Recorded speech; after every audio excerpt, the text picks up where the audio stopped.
AcePC AK1 Mini PC. A Windows PC that looks for modularity. It's difficult not to think of Acer and HP when you come across the AcePC AK1. The latter borrows some ideas from the likes of the HP Elite Slice and the Acer RevoBuild M1. The visual similarities with the former are particularly striking, but there are some big differences, especially when it comes to pricing. Design. The AK1 is bigger than expected, especially on the Z-axis, with the 56mm thickness. That's partly due to AcePC's odd decision to add what HP calls a slice, a detachable unit that adds some specific functionality to the base unit. On HP's version, that can take the form of a wireless phone charger, VESA plates, an optical reader or a Bang & Olufsen-powered HP audio module. Just note that we're not a big fan of the whole modular PC concept. In the case of the AK1, there's only one available module, and that's a 2.5-inch external hard drive bay that connects to the main unit using a USB Type-C connector. At the time of writing, there are no plans, at least on AcePC's website, to bring more modules out. Which brings us to the first major design problem. There's no real good reason to have an external hard drive shoehorned in like so, at least not for most users.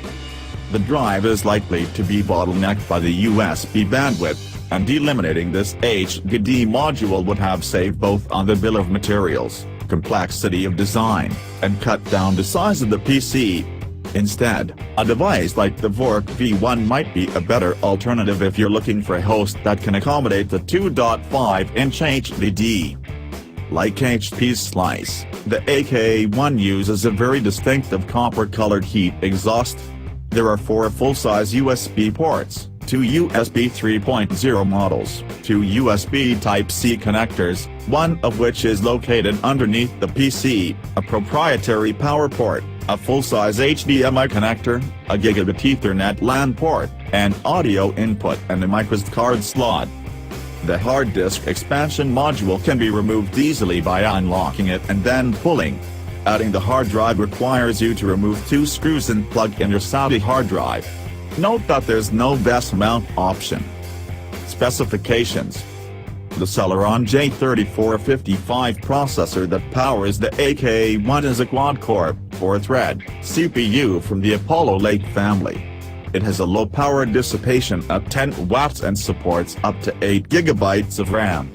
You get 4 GB of system memory with no upgrade path as the memory is soldered down board, sadly. Storage is IMP-based, Hynix, Kingston, and there's only 32 GB of it provided. A significant chunk of this is occupied by Windows 10 already, with precious little left for anything else. On the wireless front there's Bluetooth and 802.11 acres Wi-Fi courtesy of an Intel 3165 part. Not surprisingly, this PC uses a rather beefy, but not chunky 12 volts, 2.5A, 30 watts, power supply unit, a clear indication of how power-hungry the parts inside the AcePC AK1 are.